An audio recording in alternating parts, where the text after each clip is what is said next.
байцгаана уу? За та бүхэнд өнөөдөр дороожгүй талхны хөрөнгө гаргаж авах арга зааж өгье.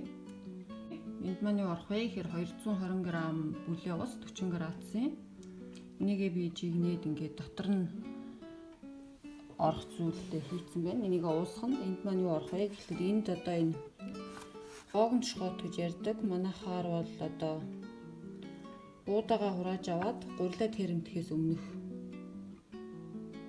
буудаа маань гэсэн үг. Би нунтаглаад ийм жижиг ийм өргөчээр нунтаглаад хийцэн байна.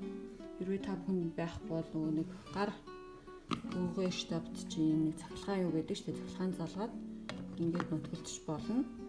Тэгээд 100 г-ийн бор гурил манайхаар 2 дугаар гурилч гэж ярьдаг, хөх тарианы гурилч гэж ярьдаг. Тэгээд энд маань 20 г-ийн баг фермент буюу энэ нь болохоор дотор нь орсон бэ гэхээр одоо энэ болохоор гоогн гэж байгаа. Одоо нөгөө буудаа маань төрөлгсөн. Гоогн гэхээр илүү бор байдаг, байц нэхэр илүү цайвар. Тэгээд бас яг энэ шиг ийм бүхэл буудаа үрээрээ эрдэнэ тишийн гурил, тэгээд хөх тарайн тийм нунтаг хэсэг, тэгээд вандун гурил, тэгээ баг зэрэг зүгийн бал ордог. Та бүхэн эднэрийг өөрсдөө бас бэлтжиж болно. Би болохоор бэлэн худалдаа тавьсан байгаа. Энийг тэгээ усандаа уусгаад тэгээд дээрэс нь энэ нунтгалцсан хөх тарайн гурилын дээр нунтаг хэсгээд маш сайн нутаглаад хийн. Тэгээ бор гурлаа хийгээд тэгээ хамгийн доотлолт нь 25 градуст дулаан газар 12 цаг байлгана. За бэлэн болсон нойтон хөрөнгийнхөө зургийг ийм 100-ндаа гэрлийн насаагаад гэрэлнийхэн маань ватт 15-аас 25 байвал яг энэ 28-аас 30 градусын температурыг яг хангаж өгдөг. Өөр дулаан газар та бүхэн тавьвал температурын сайн хэмжээрээ.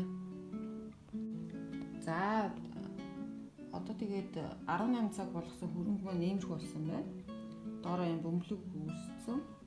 За үүн дээрээс одоо юу хийх вэ гэхлээр дахиад 150 г бор гурил, дахиад энэ нөгөө нэг бүхэл бор гурилын буудаа энийг би нутгалцсан байна. Тэгээд 70-аас 100 г бүлээ ус эднэрийг бүгдийг сайн холиод ер нь бол өтгөн шингэний хувьд нэлээд өтгөндүү талхны гурил шиг зурах юм шиг нэлээд өтгөндүү болсон байна. Тэгээ нэлээд сайн бас энэ шингээ дэше хөөж өгсөн байвал талх барахад бэлэн болсон байна гэсэн. За одоо нөгөө нэг дороожгүй талхыг гэж байгаа тийм үү? Нөгөө гаргаж авсан үндсэн хөрөнгө маань ингээд тастаж аваад би үлдсэний өөртөө байсан шилэн савнд ариутгад хийцэн байгаа. Гаргаж хадгалсан зурлаад. Одоо энэ маань хэмжихээр 155 болж байна. Эннээсээ нөгөө нэг хийх ёстой үндсэн хөрөнгөө хасаад ер нь бол нэг талханд 20 г-ийн үндсэн хөрөнгө орох ёстой. Тэгээд энэ нөгөө нэг бэлтгэсэн ойролцоо юмас маань 5 г орох ёстой. Тэгээд 400 г бор гурил, 400 г ус ороод тэгээд 12 цагийн дараа 12 цаг 28-аас 30 градус дахиад амраах хэрэгтэй байгаа. Өчигдөр оройны маань нөгөө нэг бэлдсэн хөрөнгө маань ийм болсон байна. Дулаан газар буюу Дуковныхоо гэрлийг асаагаад тавьсан байгаа. Тэгээд бэлэн болсон байдал нь ингээд хөөгөөд ийм нүхнүүд үүссэн дээш ингээд овоосон байвал таны хөрөнгө сайн болжээ, бэлэн болжээ гэсэн үг. За тэгээ 12 цагийн дараа буюу би өчигдрөөр 18 цагт бэлдсэн байгаа. Ойролцоогоор хамгийн гол нь 12 цагийн дараа ингээ гаргаж аваад ингээ харагдаж байна үү тийм. Нэлээд сайн хөөж өгсөн. Гаргаж аваад үүн дээрээ 300 г ийм бор хөх тарианы гурил гэж ярьдаг. Тэгээд дахиад 300 г улаан буудаагийн гурил. Тэгээд 300 г ус. Түүндээ би 18 г жамт тавс ингээ уусгаад бэлдсэн байгаа. Жамт тавс нэлээд ширхэгтэй удаа уусдаг. Би усандаа ингээ уусгачдаг. Тэгээ гурилнуудаа би энэ хамгийн дээдлийн тоотойг сонгож авдаг. Энэ ямар учиртай вэ гэвэл энд хамгийн их тийм улаан тэр буудаанд байх бэлц агуулгдсан байдаг гэсэн үг.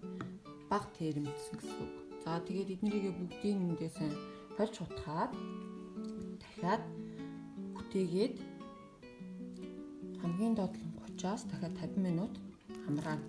Тэгсний дараа хэвэндээ дахиад буцаагаад хийгээд 30 минут амраагаад тэгээд барихад бэлэн болно. За талхны мод зурмаг ер нь иймэрхүү болсон байна. Өтгөн шингэний хувьд иймэрхүү болно. Тэгээд би өнөөдөр ажилдаа гарах гэж байгаа учраас яарад гараараа зурдаггүй машинаар зурчлаа. Машина гар миксер гэж ярьдаг. Энэнгээр нь талах эднэрийнхээ гурлыг одоо манай хорлон нухна гэж ярьдаг. Та бүхэн тэгээд нөгөө нэг хүний ажилд хөдөлмөр хөнгөлчлөх төхөөрөмж гэж ярьдаг тийм ээ. Тоос сорогч эднэр юм уу. Түүнтэй адилхан иймэрхүү жижиг туслах төхөөрөмжүүд олоод авчвал зүгээр таны ажлыг маш их хөнгөвчлөнө. Тэгээд хамгийн гол нь юу хэлэх гээд байна вэ гэхэлэр өдөр тутмын эдийг ер нь байн хэрэглэдэг хүмүүсээ өөрсдөө болж өгвөл хийж идэрээ. Тэгвэл та үнэхээр эрүүл амьдарч чадъя шүү гэж хэлэх гээд байна. Тэгээд ер нь гэртээ юм хийдэг хүмүүс юм жижиг хилтэй болчих хэрэгтэй. Тэрээ хил олдохгүй бол бас иймэрхүү савнууд байдаг. Ингээд нэг талд нь ингээд сахар, нэг талд нь ингээд ус ингээд хэмжиждэг. Өөр хил олдохгүй бол ийм савж болоод авсан болно ихний үед. За тэгээд одоо энэ бэлэн болсон гурлаа дахиад энэ даавуугаар бүтээгээд дулаан газар буюу токооныхоо гэрлийг хасаагаад дахиад хагас цаг амраана. За талхныхаа хөрөнгөийг амрааж явах зур би та бүхэн талхны савны талаар ярьж өгье. За энэ одоо өнөөдрийн хийж байгаа талхны сав маань бол наалддаггүй учраас ямар ч тос өрөхгүй бүрхгүй энэ чинь шууд гурлаа хийж амрааж хагаад хийждэг. Хэрвээ та бүхэнд ийм сав байхгүй бол байгаагаараа л хийгээрэй. Одоо жишээлбэл иймэрхүү савнууд энэ сав бол ингээд ийм будагтай байгаа учраас би ийм баг папия буюу ийм цаас дэвсэд хийсэн байгаа. Одоо тийм хуванцар сав ч юм уу байвал та бүхэн дотор нь ийм цаас дэвсэд иймэрхүү цааснууд байдаг шүү дээ. Энэ цааснаас аваад хэвэнтэй тааруулж хайчлаад ингээд хийгээд талхаа барьж болдог шүү.